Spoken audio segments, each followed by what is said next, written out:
বিসমিল্লাহির রহমানির রহিম। আমি এখন অবস্থান করছি আমার এক ঘনিষ্ঠ বন্ধুর সাথে।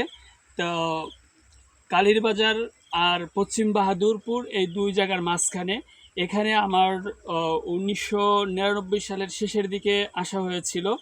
তো এখানে আজকে আসলাম। আসার পরে এখন বৃষ্টি পড়তেছে। তো এই বৃষ্টির হালকা হালকা বৃষ্টি, ঝিরিঝিরি বৃষ্টি পড়তেছে। তো কোরআনের একটা আয়াত মনে পড়তেছে, ওয়া আনজালনা মিনাল মুসিরাতি মা আন সাজ্জাজা, যে আমি আকাশ থেকে প্রচুর পরিমাণে বৃষ্টি বর্ষণ করি।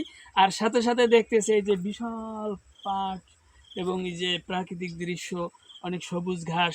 কারণ আল্লাহ তাআলা এই বৃষ্টিটা দেয় এই জন্য যে লিনুখরিজা বি হাব্বা ওয়া নাবাতা, যে আহ, মানে সবুজ ঘাস দিয়া, মানে বীজ থেকে আমরা উৎপন্ন করব সবুজাব ঘাস, এটা এই জন্য দিচ্ছে। তো এখানে আসছি।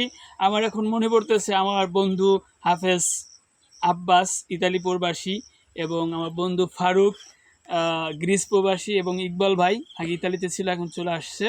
তো আমার খুব মনে পড়তেছে এদের কথা। এদের সাথে এখান দিয়ে হেঁটেছি। এই জায়গাটা কাঁচা রাস্তা ছিল এবং বন্যার সময়ে পানি উঠতো। পানি ওঠার পরে আমরা এখান থেকে যাইতে আমাদের অনেক কষ্ট হইতো। তো যাই হোক, আমার খুব ভালো লাগতেছে আজকে এখানে আমার আরেক বন্ধু নিয়ে এখানে বসলাম। সেও ইতালি প্রবাসী। তো রুহুল আমিন সাহেব, ওনার বাড়ি বল্লভ দিতে। তো ওনার বসলাম, এত ভালো লাগতেছে আর পুরনো স্মৃতিগুলো মনে পড়তেছে, দীর্ঘ 25 বছরের স্মৃতি। হ্যাঁ, তো আলহামদুলিল্লাহ অনেক ভালো লাগলো। মিরিকদা মাদ্রাসা পড়াকালীন সময় আমরা এদিকে আসা যাওয়া করতাম। আমাদের আব্বাসের মা বাবা ওনারা অনেক আদর করতেন। নাই ফারুকের বাবা মাও নাই। আর হলো ইকবাল ভাইয়ের বাবা চলে গেছেন দুনিয়া থেকে। সবাইকে আল্লাহ তাআলা জান্নাতবাসী করুক। কিন্তু তাদের প্রত্যেকটি স্মৃতি মনে পড়ে, সন্তানের মতো আদর করতেন। তো ধন্যবাদ।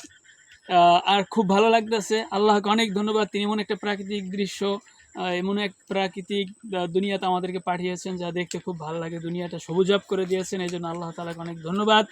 আমার বন্ধুর অনেক ধন্যবাদ। আল্লাহ হাফেজ।